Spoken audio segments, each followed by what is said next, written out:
એટલે એક ભાઈના પત્ની ટૂંકમાં પિયર ગયા. પિયર એટલે હાવ ગયા એમ. અહીંથી બેગ લઈને ગયેલા કે હવે તારા ઘરમાં કોઈ પગ ના મૂકો. ચંપકલાલ પણ સંપર્ક રોજ લાલ જ રહેતો. રીહમાં હાવ ચંપક લાલ જ રહે. પોપટ લાલ નગરી લીલો હોય. એટલો આમ ક્રોધિત ને ઘરે કાંઈક નો કાંઈક ઝઘડો કર્યા કરે ને એની પત્નીએ કીધું કે હવે તારા ફળિયામાં પગ ન મૂકું.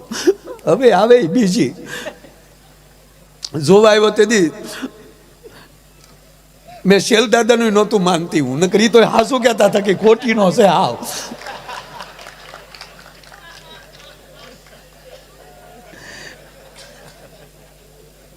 હવે શેલ દાદા સાહેબ આજ મારે 27 વર્ષ સોમનાથમાં થયા છે કાર્તકી પૂર્ણિમાના. અને દર વર્ષે મળતા હોય, અવારનવાર મળતા હોય, પણ હું જેદુનો ઓળખું ને તેદુના શેલ દાદા અવડા નવડા છે. કોઈ દી આને બુઢાપો ન આવ્યો. જ્યારે જોવો ત્યારે અડપમાં. વાહ વાહ. મિલેંગે શિવરાત્રી કે મેલે મેં. એટલે આજ મારે મેં કીધું ને કે આજ ખૂબ આનંદ જ કરાવવો છે. વાતોય કરશું, લહેર કરશું, પણ મેં કીધું ને કે પ્રોગ્રામ રોજ કરતા હોય પણ આપણને સાંભળે છે કોણ એના ઉપર બહુ આધાર છે. અને જે ગામમાં રહું છું એ જ ગામમાં બાપુ પ્રોગ્રામ છે. અને એમાં આપની જ્યારે અહીંયા હાજરી છે ત્યારે સેજ બેટા મને મોનિટર આપશે. એટલે ઓલા ટૂંકમાં એ બેન કઈ નીકળી ગયા કે હવે તારા ઘરમાં ન આવું. એ બેન વયા ગયા. સાહેબ બોલો રોજ ફોન કરે બપોરે 11:45 ટેમ ટુ ટેમ. હા 11:45 થાય એટલે સાસુના ફોનમાં રિંગ જાય. સાસુ ફોન ઉપાડે. હા ચંપક. સાસુમાં અમુક તો હાહુ નહીં માં કહેયો મમ્મી આવી ગયા. મમ્મી નો થાય તારા ડોહા તારે, આમ તો મમ્મી જ થાય. હવે ઈ મમ્મી થઈ ઘીરેવી બેન નો થાય. થોડુંક અંતર રાખો ને ભાઈ, પ્રેમ સરખો રાખો. હા એને માં જેટલો જ આદર આપો 100%. સસરાને પપ્પા કહેવાના આ કોઈ રીતું છે ભલા મને આવ પપ્પા તમે આવી ગયા પપ્પુડું થાય ડોહા તારે. હા બાપ જેવું સન્માન આપો 100%. ભેદભાવની વાત નથી કરતો બિલકુલ. પણ અમુક શબ્દ મેં કીધું ને શબ્દ આકાશનું છોરું છે, બોલાઈ ગયું એટલે પૂરું થાય. કાલ સવારનો એક નાગહેરીનો પ્રસંગ બાપુ, ચારણોના ઉતારા. અને એકવાર વહેલા એમ કહેવાય કે એ થોડાક દિવસો સુધી એમ કહેવાય કે આઈમાં રોકાણેલા. અને આઈમાં પાસે એક દરબારના ઘરનાએ એમણે કીધું કે માં તમે આ લોબડી જે કાળી રાખો છો ને એ મને આપો ને. એટલે એ લોબડી આપીને એમાં શાળાનો સમય આઈમાં તો વયા ગયેલા. પણ આ કાળી લોબડી ઓઢી અને દરબારના ઘરના સાહેબ સવારમાં વહેલા વાહિંદુ કરતા હતા. દરબાર ક્યાંક બહાર ગયેલા. નામ જોગ મને ખબર છે સાહેબ આ ઘટનાની. જો શબ્દની કેટલી તાકાત હોય. દરબાર બહાર ગયેલા, રાતના મોડા આવીને સુતેલા અને સવારમાં વહેલા બેઠા બેઠા એ ઓટલે બેઠા બેઠા દાંતણ કરે. અને હજી આમ જાખું મોં ઉજળું થયેલું અને કાળી લોબડી આમ વીટવી અને એમ કહેવાય કે એમના ઘરના છે એ વાહિંદુ કરે છે. અને દરબાર જોઈ ગયા કરે રે શું કામ અમુક ઓઢણું અમુકથી ન ઓઢી શકાય. એને એમ થયું કે આઈમાં આ કાળી લોબડી તો આઈમાં ઓઢે છે, આઈમાં મહેમાનથી ને આવ્યા. ચારણ જગદંબા આપણા ઘરનું કામ કરે એ સારું ન લાગે. એટલે ઉતાવળથી બોલાઈ ગયો કે એ માં મૂકી ગયો હાવણો, તમારે ન કામ કરાય. અને કાઠિયાણીએ ઊંચું જોઈને કીધું કે દરબાર જોવો તો ખરા કે બસ હવે મોઢામાંથી શબ્દ નીકળી ગયો માં, એટલે હવે પછી મારે તારી સાથે માં સાથે વ્યવહાર કરવો પડે. સાહેબ આ શબ્દોની તાકાત છે. શબ્દ જીવાડી દેતો હોય છે, શબ્દ માણસને તારી દેતો હોય છે. એના એક શબ્દ માણસને મારી નાખતો હોય છે. હથિયારનો ઘા લાગ્યો હોય ને એ રૂજાઈ જાય સાહેબ, પણ વાણીનો ઘા લાગ્યો હોય ને કોઈ દી રૂજાતો નથી ભલા માણસ. આજે ભેખ પહેરી લેવા સાહેબ, જગતના ચોકમાં ભગવા પહેરી લેવા, એ એક સદગુરુનો શબ્દ લાગી ગયો સાહેબ. શબ્દ એ ક્યાં ફેરવી નાખ્યા, ઈંડા માલી બચું કરી નાખે. અત્યાર સુધી આપણે ઈંડા છે એ અંદર ને અંદર ખેખડ્યા કરીએ છીએ. એ તો સદગુરુ સાંચ મારે ને શબ્દની, ત્યારે એમાં એક નવો જન્મ થતો હોય છે. ભલામણ હું ઘણી વાર કહું, સદગુરુ માં છે. જ્યાં સુધી માં, એમાં માતૃત્વ જ્યાં સુધી પેદા, કારણ કે માનો યજ્ઞ છે. ગુરુ પણ માં છે. જેસલ જાડેજાને બાપુ માં, એક ક્ષત્રિયાણી જન્મ આપીએ કે બારવટિયાને, પણ જેસલ પીરને તો સદગુરુ જન્મ આપી શકે. હાથમાં એક તારો લઈને સદગુરુ જ બેસાડી શકે. ટૂંકમાં મારે મેં કીધું એમ કે આને ફોન કર્યો, સાસુમાં બોલો ચંપક. સાસુમાં શું કરો? બેઠા છે. શું કરે તમારી દીકરી? એ રસોઈ કરે. અમે અહીંયા રસોઈ જ કરાવતા હતા, કઈ ઝાડા નહોતા હુડાવતા એની પાસે. બોલવામાં ધ્યાન રાખો ચંપકલાલ. હું હજી ક્યાં કઈ બોલ્યો જ છું હાઉમાં. કેદી મૂકવા આવો છો? મૂકી જાઓ ને હવે. ન્યાય રસોઈ કરે તો અહીંયા રસોઈ જ કરશે. મૂકી જાઓ. મૂકવાનું કે સાસુ ખીજાયો, અમારી દીકરી હવે તમારા ઘરે નહીં આવે, ફોન મૂકો. ફોન મૂકી દે. બોલો બીજેથી ફોન કરે. પર ડે બાપુ 11:45 આકાશવાણી અમદાવાદ, વડોદરા, રાજકોટ અને ભુજ. 11:45 હમણાં સંપકલાલનો ફોન આવશે. ટેમ ટુ ટેમ આવે. બોલો રોજ ફોન કરે, રોજ કે ક્યારે મૂકવા આવો? અન સાસુ ખીજાય, નહીં આવે. હવે અમારી દીકરી તમારા ઘરમાં પગ ન મૂકે, ન મૂકે, ન મૂકે. ઓલો ફટ દઈને ફોન મૂકી દે. પાછો ફોન પર ડે કરવાનો. 11:45 ચંપકલાલનો ફોન જાય ને જાય. અને એક દેના સાસુ ખીજાય ને એના સસરાને ફોન આપ્યો કે આ તમારા ચંપકિયાને સમજાવો ને. કહી ગયો કે કડકથી. બીજે દિવસ સીધો સસરાએ ફોન ઉપાડ્યો. હા ચંપકલાલ, લે શું કરો છો પપ્પા? બેઠા છીએ બેટા. શું કરે મારા સાસુની? એણે જો ને મને ફોન પકડાયો. સરસ કહેવાય. શું કરે તમારી દીકરી? બસ એ રસોઈ કરે. પણ સંપર્ક એક કહું, શું હવે ફોન બંધ કર ને યાર. શું કામ રોજ ફોન કરે તારી સાસુને? શું કામ હેરાન કરે? તને કઈ આનંદ આવે? એ કે સસરાજી હાવ હાસુ કહું કે હા મને બહુ આનંદ આવે. શેનો આનંદ આવે? મારા સાસુ ત્યાંથી એમ કહે ને કે અમારી દીકરી હવે નહીં આવે અને તમારા ફળિયામાં પગ નહીં મૂકે. મને એમ થાય ભાઈ ભાઈ ભાઈ. અને પછી જે બપોરે જમવાનું પપ્પા ભાવે છે, તા તો સસરા રોવા મળ્યા. ચંપકલાલ તમે આમ તો આનંદ કરીએ કો, હવે મારે તો બબે ભોગવવાના ને. સાહેબ એના માટેની આ જિંદગી નથી.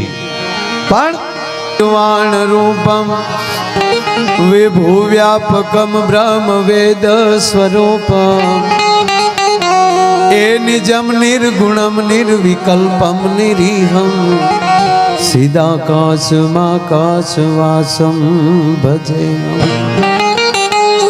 એ સીધાકાશમાકાશવાસમ ભજે. આજ રોજ મવાની આ પાવન ભૂમિમાં માં ભગવતી રાજરાજેશ્વરી પરાંબા, માં નવદુર્ગા કયો, ચંડી કયો, ચામુંડા કયો, એના નામ અલગ અલગ હોઈ શકે. ગઈકાલે જ પૂજ્ય સીતારામ બાપુ બોલ્યા કે તમે નામ લઈ શકો ગમે એ જુદા, પણ શક્તિ તત્વ તો એક છે. અને એ લક્ષ ચંડી 9 દિવસનું આ મા ભગવતીનું અનુષ્ઠાન. અને એ કેવું અનુષ્ઠાન! એમાં હાજરી દેવી ને એ પણ એક ઇતિહાસ બને છે સાહેબ. એમાં હાજરી આપવી ને એ પણ એક ઇતિહાસ બને છે. અને મારા શબ્દોની શરૂઆત કરતા પહેલા બ્રહ્માંડ ભાંડોદરીના ચરણોમાં મારા કોટી કોટી વંદન કરું છું. યજ્ઞનારાયણ ભગવાનના ચરણોમાં વંદન કરું છું. જેના માધ્યમથી આ કાર્ય થઈ રહ્યું છે પૂજ્ય સીતારામ બાપુના ચરણોમાં અહીંથી વંદન કરું છું. ઉપસ્થિત આચાર્યથી લઈ અને પાઠ કરવા બેઠેલા અમારા ભૂદેવો, ભારતના ખૂણે ખૂણેથી ભૂદેવો પધાર્યા છે. એ તમામ ભૂદેવોના ચરણોમાં પહેલી કોટી કોટી વંદન. બને માતાશ્રીના ચરણોમાં વંદન કરું છું. અને સચિનભાઈ, હું તો આયરનો દીકરો છું, હું શું કહી શકું યાર, પણ એટલું તો 100% કહી શકું છું. કદાચ આવા કાર્યો કરવા માટે ઈશ્વરે તમને અહીંયા મોકલ્યા હશે. તમને ખૂબ ખૂબ ખૂબ ખૂબ ધન્યવાદ આપું છું સાહેબ. અને અમે કાલે બાપુ રાતના 1 વાગ્યો અહીંયા, કારણ કે પરિક્રમા વહેલા કરવી હતી, પણ કોઈને કોઈ હોય એટલે પરિક્રમા પૂરી ન થવા દે એટલે અમે શાંતિ રાખી. મેં કીધું દરેક બધાએ હાવ હોપો પડી જાય ને પછી પ્રદક્ષિણા કરવી છે. અને કહેવાય ગયું આની પ્રદક્ષિણા શેષ આવીને કરતો હોય છે સાહેબ, તમને સાથી ઠોકીને કહું. શેષ નારાયણ આની પ્રદક્ષિણા કરતો હોય, એના રખોપા કરતો હોય, 52 વીર આના રખોપા કરતા હોય. આપણે શું રખોપા કરી શકીએ, પણ આની અંદર સેવા કરતા સ્વયંસેવકોની જનતાને ધન્યવાદ આપું છું સાહેબ, કે એના સંતાનો આજ અહીંયા સેવા કરે છે. આ કાર્ય કરવું અને અહીંયા સેવા કરવી એ પૂર્વ જન્મના ભાતા હોય, અને એ જગદંબા નક્કી કરતી હોય કે મારા કાર્યક્ષેત્રમાં કોને આવી શકાય સાહેબ. આ બધું નક્કી એ કરે. અને આજ ભગવાન ગોપનાથ આપણો રાજીપો વ્યક્ત કરતો છે. સમુદ્રને કાંઠે બેઠા છે ગોપનાથ દાદો, અને કહેવા ગયો જેનું દીપ પ્રાગટ્ય અને કાર્યક્રમની શરૂઆત પહેલી જ ધર્મસભામાં પૂજ્ય મોરારી બાપુ અહીંયા ઉપસ્થિત રહે. હજી ભાઈશ્રી પણ પધારવાના છે. આજે દિવસે પણ સત્તાધારની પીરાય આવી હોય, અને કહેવાય ગયો સાહેબ આને કોણ ન આવે, વાત એ છે. અને હમણાં જ અમારે બહુ સારું સંચાલન કરે ને બહુ સારું બોલે છે. એકવાર એમને પણ તાળીઓથી વધાવ્યો, જિગ્નેશભાઈ કુંચાલા, એમણે કીધું ને કે અહીંયા કોણ ના આવે. અને વાતે સાચી છે ને ભાઈ. આપણા આંગણાની અંદર બાપુ ચોખાના દાણા નાખીએ એટલે ચકલા ઉતરે, જાહેરના દાણા નાખીએ તો કબૂતર ઉતરે, હાચા મોતીડા વેરી ગયો તો કોક દી હંસલો ઉતરે, અને ઉકરડા કરી તો ગધેશ આવે. આપણે કરવાનું શું એ આપણે નક્કી કરવાનું. અને ત્રીજી વાત એ છે બાપુ, હાથીની અંબાડીએ બેહીને જે માણા નીકળે ને એ થોડો થોડો ઝાડવામાં હરોડાય. તે હાથીની અંબાડી ઉપર બેસીને નીકળે ને એ થોડોક હરોડાય, બાકી ગધેડા ઉપર બેઠા હોય એ કઈ હરોડાય નહીં, એ તો પતલુક જાતા હોય એની રીતે. પણ અહીંયા જ્યારે આવો રૂડો જ્યારે અવસર છે ત્યારે ફરી વાર ભાઈ સચિનભાઈને અને એના પરિવારને ખૂબ ખૂબ ધન્યવાદ આપું છું. તેમજ આમંત્રિત મહેમાનો, હાકીમ જેવા મહેમાનો, પૂજ્ય સંતોની અહીંયા હાજરી છે, એ તમામ સંતોના ચરણોમાં વંદન કરું છું. અમારા કલેક્ટર શ્રી વલવાઈ સાહેબ અહીંયા ઉપસ્થિત છે, એમને પણ હું અહીંયા આવકારું છું. એને ખબર ન પડે સાહેબ, આમાં જો જેની અંદર સંતની કૃપા થઈ જાય ને બાબુ, એ ક્યાં હોદ્દા ઉપર છે એ ન જોવે. અને એની જે સરળતા, નહીતર એ આમ બે જણા પડખે ઊભા હોય ને લાલ લાઈટ નહીં, જ્યાં સરળ સ્વભાવ. બસ મને ઈશ્વરે જવાબદારી આપી છે એ હું નિભાવું છું. આ જે એનામાં ગુણ જે છે સાહેબ, અને પાછા ટૂંક સમય જ હવે રહેવાના છે હમણાં, કારણ કે હવે તો આ બધું થોડું ઘણું પાછું સમય પૂરો થાય એટલે ટૂંકમાં મોરબી સાહેબને પણ અહીંથી આવકારું છું. અમારા ઉમેશભાઈ ડૉક્ટરથી લઈને ચામડીના ડૉક્ટર પણ અહીંયા બેઠા છે, અમારા હળિયા સાહેબ, તેમજ કેટલા ના, કારણ કે મવાદ છે બાપુ, આમાં બધાને નામ જો બધાને ઓળખું છું. પણ ઉપસ્થિત તમામ વડીલો, યુવાન દોસ્તો, આ બાજુ બેઠેલી મારી માતાઓ, બહેનો અને બાળકો, આ બધાના ચરણોમાં, કારણ કે આમાં કોના રૂપમાં બાપુ કોણ આવીને બેઠું હોય મને શું ખબર હોય સાહેબ. એટલે આ બધાને મારા દંડવત પ્રણામ કરી, અને જ્યાં સુધી આપને અનુકૂળ આવે, આનંદ આવે એ પ્રોગ્રામ માણજો. પણ પહેલી વાત એ કહું કે આપણી પાસે જેટલા દિવસ વધ્યા છે આના દર્શન ન ચૂકાઈ જાય, આની પરિક્રમા ન ચૂકાઈ જાય, એ ખાસ ધ્યાન આપજો. અને રહી વાત કે અહીંયા જે કાંઈ અહીંયા રકમ આવે છે બાપુ, આ અમારા માટે બિલકુલ બિલનો પ્રોગ્રામ નથી. આ નો બિલ, કેવલ દિલ. આ પ્રોગ્રામ દિલનો પ્રોગ્રામ છે, આ પૈસાનો પ્રોગ્રામ નથી, આ પ્રેમનો પ્રોગ્રામ છે.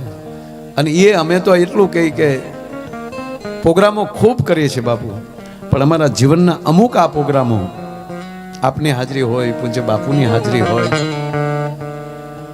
અને આવા યજ્ઞોમાં જ્યારે અમને બોલવાનો અવસર મળે ત્યારે એક સ્વર્ગસ્થ રામભાઈ કાગ એક દુહો બાપુ કહેતા કે ધરી લોઢાનું બખ્તર તમને ભેટવા આવ્યો છું, ધરી લોઢાનું બખ્તર તમને ભેટવા આવ્યો છું.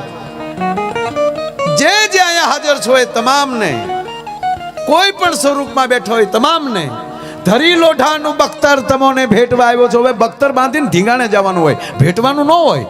પણ અમારો કવિ લખે ઉમેશભાઈ, ધરી લોઢાનું બખ્તર તમને ભેટવા આવ્યો છું. મેં સાંભળ્યું છે લોકો આપને પારસમણી કહે છે.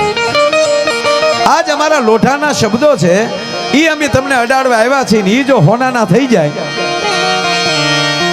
તો પછી એના પલાનો પકડે કોઈ. કારણ કે શબ્દ એ બ્રહ્મ છે, એ આકાશનું સોરું છે. જેવી રીતે જીવને પણ બીજું ખોળિયું ગોતે છે ફરીવાર અવતરણ કરવા માટે, એમ શબ્દો પણ અમુક શરીરને ગોતતા હોય છે કે મારે કોનાથી રજૂ પાછું થવું. આ નરું સત્ય છે ભાઈ. બાકી હું હમણાં જ આ લોકડાઉન પછી બાપુ હમણાં નવા માઇન્ડ પ્રોગ્રામ ચાલુ હવે ત્યાં, નકર 2 વર્ષથી તો આ બાપુ હાવ હોપો પડી ગયો. ઘરે ને ઘરે દુહા ગાયા હાવ. ના ગીત ગાતા, આંગણીએ તલાવડી સબ સબિયા પણ. આ લોકગીત કેદુનું ગાતા પણ પછી એ ખબર નહોતી મારે આંગણીએ તલાવડી સબ સબિયા પણ. આ 2 વર્ષ થાય મારે આંગણીએ તલાવડી સબ સબિયા, આંગણે નાંગણે સબ સબિયા કર્યા હાવ. કેવા કેવા માણસો બાપુ જે ફાકા ફોલદારી કરતા હતા, આમ કરી નાખી તેમ કરી નાખી, બક્કાલું લેવા નહોતા નીકળી શકતા. જે ચંદ્ર ઉપર જવાની વાતો કરતા હતા એ શેરીમાં નહોતા નીકળી શકતા.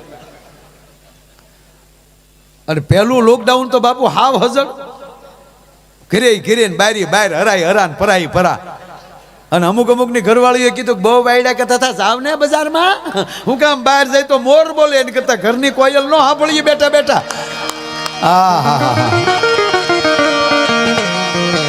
ગજબ હો. એટલે આજ આમ તો ઘણા વર્ષ પછી બધા બાપુ આમ હાથમાં આવ્યા છે. આપણે વાડીઓમાં ગામડામાં જે રહ્યા હોય ને એને ખબર હોય, એમાં ખાસ વાડીઓમાં રહેતા હોય, એમાં રાતનું શિયાળિયું ઓલું લાડ્યું કરતું હોય ને, એટલે એ બહુ લાડ્યું કરે તો ઊંઘ ન આવવા દે.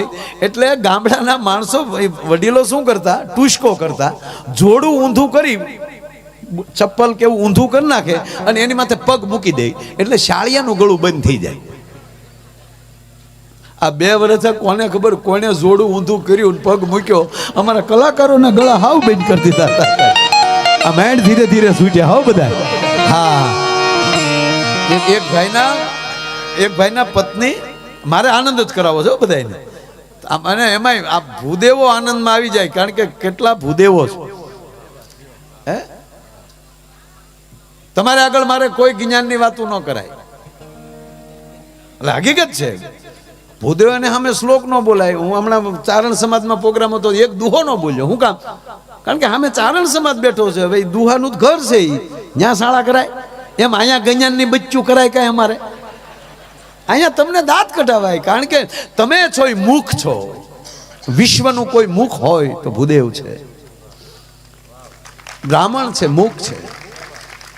અને એ મુખ એ થોડુંક હસી લે એટલે આખું વિશ્વ હસી લે. શું કામ? કારણ કે વિશ્વનું કલ્યાણ કરવા માટે તમે બેઠા છો. અમારે તમને આનંદ કરાવવાનો, બીજું કંઈ નહીં. એ ત્યાં વળી વાર આવ્યો નહીં ત્યારે આયરનો દીકરો સાહિત્ય કરે એ તો બાપુ સ્વામિનારાયણના મંદિરમાં મેલડીમાં ગોખલો કર્યો એવું લાગે.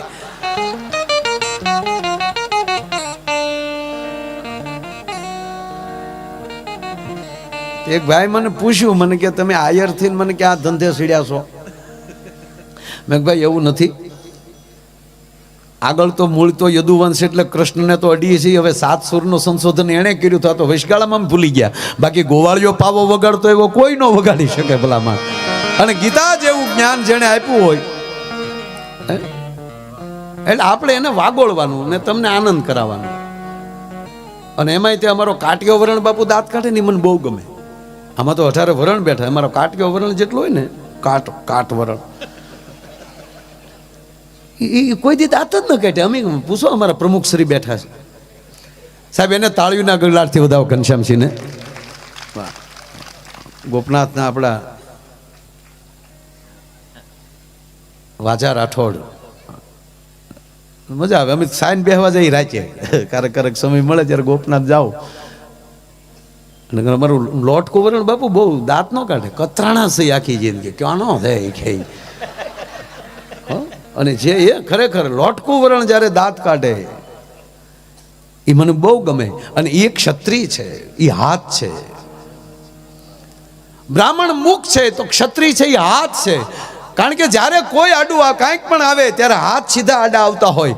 અને સાંભળી લેજો, પૃથ્વીનો, બ્રાહ્મણનો અને ગાયનું અને સંસ્કૃતિનું રક્ષણ કરવું એ ક્ષત્રિયનો ધર્મ છે. ભલામણા આમાં બધા આવી જાય. અને જે સેવા કરી રહ્યા છે એ પગ છે, સેવકી પગ છે. અને આવા વેપારીઓ દોશીન શાન એ પેટ છે, એ બધાયનું ભરણ પોષણ કરે છે.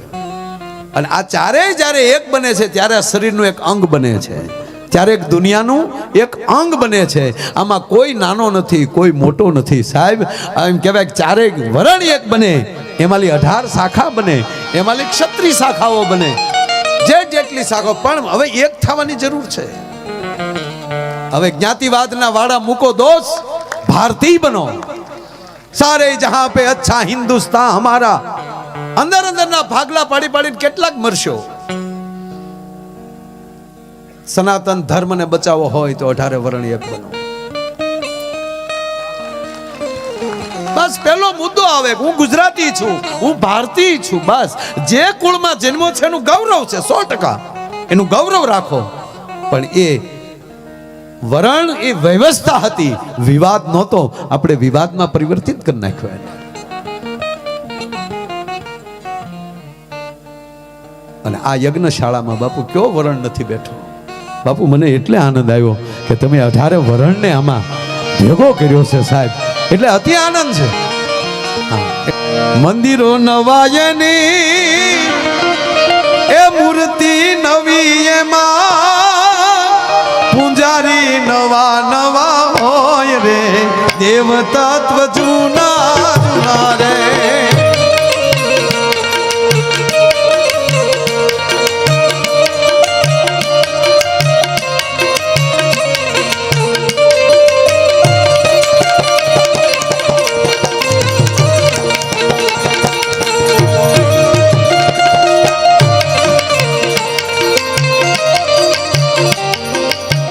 મંદિરો નવાયની મૂર્તિ નવી એમાં પૂંજારી નવા નવા હોય રે, દેવ તત્વ જૂના જૂના રે, જૂના જૂના રે.